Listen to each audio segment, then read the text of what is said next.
La République démocratique du Congo a récemment reçu la visite des deux éminentes personnalités, Jim Yong King et Ban Ki-moon, respectivement président de la Banque mondiale et secrétaire général des Nations Unies. Sur ce plateau, Eustache Wayoro, il est directeur des opérations de la Banque mondiale pour la République démocratique du Congo et la République du Congo. Bonsoir, Monsieur Eustache. Bonsoir. Comme je le disais tout à l'heure, la visite en République démocratique du Congo de Jim Yong King et Ban Ki-moon, est-ce une coïncidence puisque les deux sont compatriotes, étant donné qu'ils sont tous deux Coréens, ou c'est un calendrier bien programmé parce qu'en même temps aussi ils ont parlé presque le même langage? Je dois dire que c'était une visite historique. C'est pour la première fois qu'un président de la Banque mondiale et le secrétaire général des Nations Unies voyagent ensemble. Je dois dire que c'est un événement historique et la RDC a été le premier pays où cette histoire a commencé. La RDC a été le premier pays où cette histoire a commencé. Lors du passage du président de la Banque mondiale, Laurent Drake, il a annoncé un financement élevé à hauteur de 1 milliard de dollars pour la région des Grands Lacs. Beaucoup se posent la question comment va se passer la répartition de ce montant. Je dois d'abord dire que d'ailleurs que la République démocratique du Congo a reçu 1 milliard 260 millions de dollars pour son financement national. Ce financement national a été approuvé par le conseil d'administration de la Banque mondiale le 9 mai et il s'agit, avec ce financement, d'appuyer un certain nombre de programmes qui sont internes à la RDC. En plus de ces 1 milliard 260 millions de dollars, le président de la Banque mondiale a annoncé ce montant de 1 milliard de dollars qui était un montant pour la République démocratique du Congo et pour les pays de la région du Grand Lac. Et comment justement, quelle est la part de la RDC dans tout ça? Bon, il est difficile de faire une répartition de ce qui va partir du côté de la RDC, mais ce qui est important de retenir, c'est que la RDC aura une part très importante de ce montant. Il s'agit essentiellement de travailler sur des programmes qui vont aider les pays de la région à tirer une situation qui va être positive pour l'ensemble des pays de la région. Nous allons travailler sur les problèmes d'électricité. Comme vous savez, il ne peut pas y avoir de développement dans les pays de la région sans électricité. Les taux d'accès à l'électricité dans la plupart de ces pays sont très faibles. 9% en RDC, 3% au Burundi. Il faut accroître la production d'électricité. Nous allons essentiellement travailler sur les barrages de Ruzizi. Ruzizi 1, Ruzizi 2 et Ruzizi 3. Il faut également des routes pour que les activités économiques se développent. Donc ce programme également va concerner le développement des routes, aussi bien en RDC et la connexion sur les pays voisins et également sur l'intérieur de la RDC. Mais dans tout ce que vous dites, s'il n'y a pas de paix, on pense que ces réalisations ne seront pas effectives sur le terrain. Et d'une part, vous avez aussi alloué ces montants à la sécurisation. C'est pour dire que la Banque mondiale comprend bien que pour arrêter la crise dans la région des Grands Lacs, il faut de l'argent ou c'est de l'argent qui pose problème par rapport à cette crise. Mais ce qu'a dit notre président, et donc le fait d'avoir ce voyage historique, c'était de montrer qu'il n'y avait pas de développement sans paix et qu'il n'y avait pas de paix sans développement. L'accord de paix a été signé à Addis Abeba le 24 février et il était important d'accompagner cet accord de paix par des ressources financières pour créer des opportunités économiques pour toutes les populations de cette région qui souffrent depuis des dizaines d'années. Donc le travail que nous allons faire, nous, au niveau de la Banque mondiale, c'est d'accompagner cet accord de paix.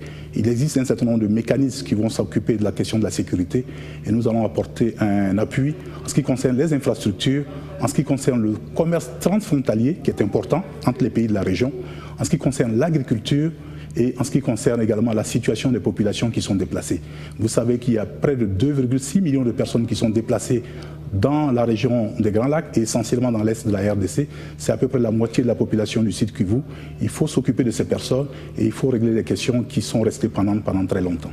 Et on a finalement l'impression que lors du passage du président de la Banque mondiale, l'attention était plus focalisée sur les secrétaires généraux des Nations Unies que le président. Comment vous analysez cette manière de voir les choses?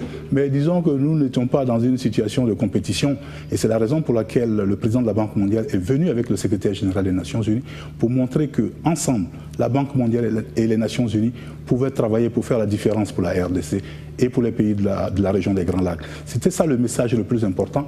Je pense que ce message a été entendu et nous sommes tout à fait conscients que nous allons faire des progrès Il est important que la question de la discussion politique entre les pays des Grands Lacs continue de se mettre en place et nous espérons qu'avec les ressources financières que nous apportons, l'assistance technique que nous allons apporter, vont créer les conditions pour qu'il y ait une paix durable dans cette région, dans l'est de la RDC et dans cette région des Grands Lacs. En se référant au communiqué de presse nous livré par la Banque mondiale, toujours en rapport avec cette visite, quelque part vous dites, ça c'est le président de la Banque mondiale qui le dit, nous avons déployé des efforts extraordinaires pour mobiliser les 1 milliard de dollars. Pourquoi des efforts extraordinaires? Je ne sais pas si le président l'a dit dans ces termes. Ce qui est important, c'est que la Banque mondiale a montré que la question de l'Est de la RDC était une question importante et qu'il fallait s'occuper de cette question. Et c'est la raison pour laquelle ces deux principales autorités sont arrivées dans ce pays pour passer ce message d'espoir, de dire que la RDC continuera d'être accompagnée dans une situation qui est extrêmement difficile et qu'avec l'effort et la contribution de tous, nous pouvons faire la différence. En ce qui nous concerne, nous, au niveau de la Banque mondiale, nous sommes engagés à faire en sorte que ce milliard de dollars puisse apporter des résultats et qu'il fasse la différence pour les populations de cette région. Est-ce que le système mis en place en République démocratique du Congo vous facilite toujours la tâche par rapport à ces financements? Je dois vous dire, contrairement à ce que certains peuvent penser, notre programme en République démocratique du Congo se déroule dans les meilleures conditions. Nous sommes actuellement à un niveau de décaissement de 28%. Qui est de 3 points au-dessus de la moyenne que nous nous sommes fixés. Et nous avons l'intention d'atteindre 30%. Nos projets ont donné des résultats significatifs dans ce pays. Et je pourrais prendre de nombreux exemples. Je prends par exemple la route qui part de Kalemie à Bendera. Sur cette route qui fait 125 km, le coût du transport a été diminué de 400%. Nous avons également soutenu la construction de la route pour aller à Bouta, de Kisangani à Bouta. 324 km. Depuis 20 ans, c'est la première fois que les voitures vont à Bouta. Le ministre des Infrastructures a pu aller à Bouta et revenir à Kisangani. Et sur cette route, figurez-vous, le prix du transport était de 200 $, il est passé à 20 $. Le sac de ciment était à 80 $, il est passé à 25 $. Les choses se font, une différence se fait et nous sommes tout à fait satisfaits de travailler en RDC parce que nous avons en face de nous les autorités qui sont engagées dans le progrès pour ce pays. Et nous sommes dans une condition qui nous permet de continuer d'utiliser nos ressources pour faire la différence pour les populations de ce pays. Par moment, ça, maintenant, il s'agit de vous, Eustache Ouayourou. Vous êtes visible dans les médias, on vous sent très, très remarquable, mais à un certain moment, vous vous retirez un peu. Quels sont les prétextes qui vous poussent à vous rendre visible comme ça? Écoutez, nous ne cherchons pas à faire de la publicité, nous cherchons à travailler. Nous sommes engagés pour le développement de la RDC. Nous avons un gouvernement qui est engagé, nous avons des autorités qui sont engagées. Nous pensons que c'est une opportunité énorme pour la RDC. C'est une fenêtre d'opportunité pour ce pays de faire la différence. Et nous le voyons en ce qui concerne les chiffres macroéconomiques.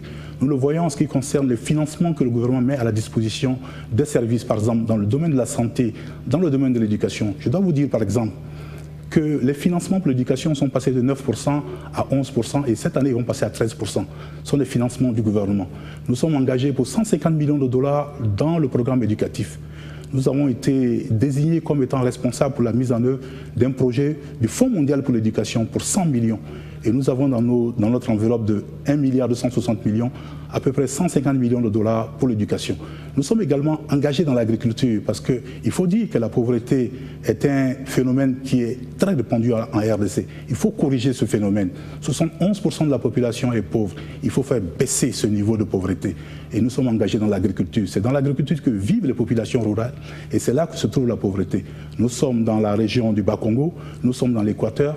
Et nous comptons travailler avec les autres bailleurs de fonds et le gouvernement pour faire la différence pour ce pays. Et qu'est-ce que vous pensez du contrat chinois? Écoutez, le contrat chinois, c'est une réalité.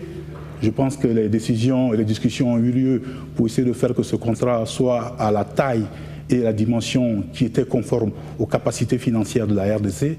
Les choses avancent, nous ne sommes pas responsables. Ça ne vous gêne pas? Écoutez, tout le monde travaille avec la Chine. Je serais mal placé pour vous dire que je suis gêné de voir la Chine travailler en RDC, d'autant plus que la Chine est membre de la Banque mondiale.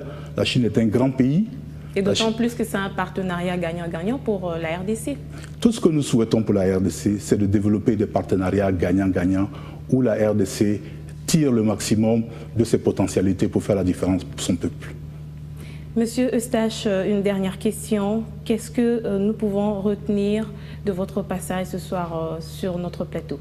Je dois dire que je suis très frappé de voir ce studio moderne. c'est une œuvre privée. C'est la preuve qu'il faut ouvrir les opportunités pour le secteur privé. C'est avec le secteur privé que la RDC va avancer.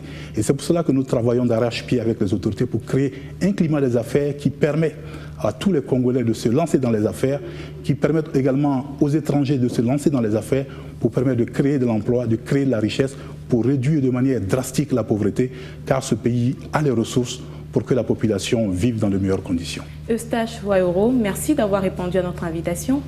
Je vous remercie.